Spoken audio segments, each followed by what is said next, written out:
Les clameurs redoublent. C'est de toute l'Europe que l'on est venu le voir. Sa cote de popularité est telle qu'il partira à 1 pour 10. Quelle belle majorité, dira notre président à un intime, à un turfiste sans doute. C'est timidement qu'on lui oppose l'Américain Napoletano, qui sera drivé par Stig Johansson.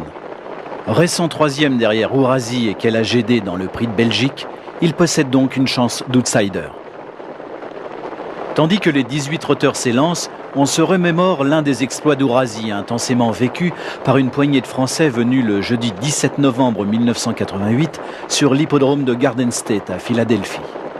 Pendant plusieurs mois, par manager interposé, le champion français et la star américaine McClobel s'étaient invectivés. Il fallait organiser une rencontre au sommet. Mais sur quel hippodrome et surtout sur quel continent? Notre Ourasi releva le défi et est parti pour les États-Unis à la conquête du titre mondial. Pour situer la valeur de McClobel, rappelons qu'à l'âge de 3 ans, il avait établi un record du monde avec le fabuleux chrono de 1,9/700. Son propriétaire Lupo Guido et son driver John Campbell n'envisageaient pas que ce fanfaron de Français puisse battre leur trotteur. Jean-René Goujon demanda à son cheval de réaliser l'impossible et Ourasi revint sur McClobel. Il en eut raison à la loyale.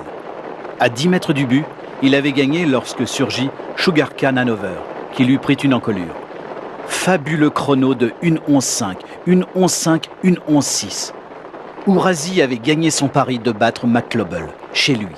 Mais notre Jeannot voulait la victoire pour eux deux seuls. Si Ourasi paraît imbattable, ses adversaires sont bien décidés à lui mener la vie dure. Ce sera d'abord Potin d'Amour, le plus véloce au départ avec Quiton du Corral.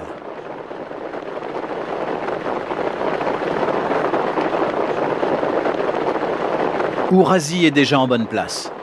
Roger Baudron, le partenaire de la jument Kella Gédé, qui l'entraîne, va alors tenter une tactique audacieuse, la course en avant.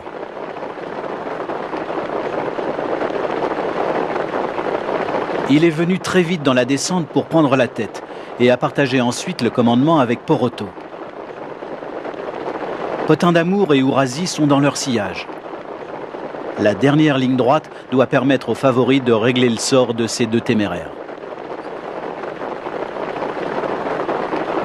Ourasi est passé à l'attaque. Le public exulte.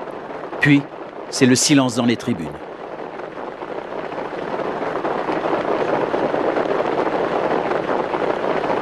Kella Gédé a contré Poroto. Elle a résisté à Ourasi. Il lui faut toute sa vaillance pour conserver cette place de 3e qui sauve l'argent des places.